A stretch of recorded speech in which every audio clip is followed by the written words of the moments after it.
হযরত উলামায়ে কেরাম, মুহতারাম হাজিরিন, দূর দূরান্ত থেকে আগত সর্বস্তরের মুসলমান ভাইয়েরা আমার, আশপাশের বাড়িঘরের পর্দার আড়ালে বসা আমার মা ও বোনেরা, আমি আশা করি আপনারা জানেন যে আজকের এই মুবারক সমাবেশের আয়োজন আপনাদেরই প্রতিষ্ঠিত একটি মাদ্রাসার পক্ষ থেকে করা হয়েছে। তাই মাদ্রাসা শিক্ষা সম্পর্কে কিছু জরুরি কথা, যা আমার মনে হয় সমস্ত মুসলমানদের জানা দরকার, এমন কিছু জরুরি কথা আপনাদের সামনে তুলে ধরার জন্য আমি আল্লাহর পবিত্র কোরআনের এক আয়াতের সামান্য অংশ তিলাওয়াত করেছি। আয়াতের অনুবাদ ব্যাখ্যা ধারাবাহিকভাবে বলতে হলে দীর্ঘ সময়ের দরকার। সময় নষ্ট হবে বেশি, উপকার হবে কম। এজন্য আমি চাচ্ছি আপনাদের সময় যেন কম নষ্ট হয়, উপকার যেন বেশি হয়। সেই দৃষ্টিতে আয়াতের ধারাবাহিক অনুবাদ এবং ব্যাখ্যার দিকে না গিয়ে শুধু আয়াতের সারমর্মটা আপনাদের সামনে তুলে দিই। আয়াতের সারমর্ম হলো, এখানে আল্লাহ পাক রব্বুল আলামিন সফল ইসলামী শিক্ষার জন্য তিনটি গুণের উল্লেখ করেছে।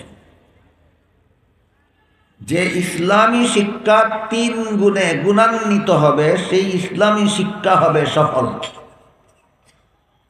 যে ইসলামী শিক্ষার সাথে তিন গুণের কোনো একটি গুণ থাকবে না, সেই ইসলামী শিক্ষা বিফল হতে বাধ্য।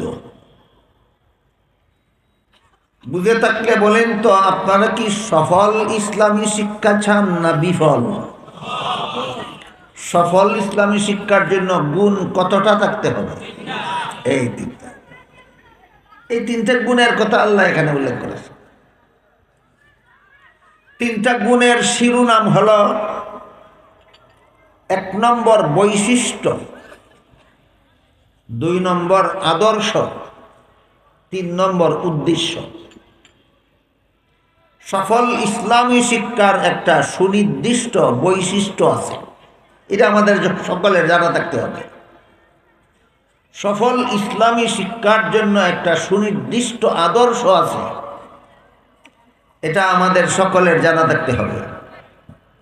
সফল ইসলামী শিক্ষার একটা সুনির্দিষ্ট উদ্দেশ্য আছে, এটা সকলের জানা থাকতে হবে। এই বৈশিষ্ট্য, আদর্শ, উদ্দেশ্য বিশিষ্ট যে ইসলামী শিক্ষা, সেই ইসলামী শিক্ষা হবে সফল। যে ইসলামী শিক্ষার সাথে তার বৈশিষ্ট্য পাওয়া যাবে না, অথবা আদর্শ পাওয়া যাবে না, অথবা উদ্দেশ্য ঠিক থাকবে না, সেই ইসলামী শিক্ষা বিফল হতে বাধ্য।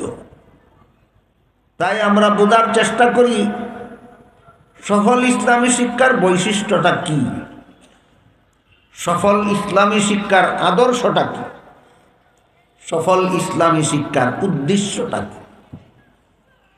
সফল ইসলামী শিক্ষার বৈশিষ্ট্যের প্রতি ইঙ্গিত করে আল্লাহ আলোচ্য আয়াতে বলেছেন, লিয়াতাফাক্কাহু ফিদ্দীন। এর অর্থ হলো, ইসলামী শিক্ষার সাথে দীক্ষা থাকতে হবে। এই শিক্ষার সাথে যে দীক্ষা, এই দীক্ষাটাই হইল ইসলামী শিক্ষার বৈশিষ্ট্য। বাংলা শব্দগুলি, শুদ্ধ ভাষার শব্দগুলি যদি তারা কারো বুঝতে একটু অসুবিধা হয়, তাহলে আমি আরো সহজ ভাষায় বলি।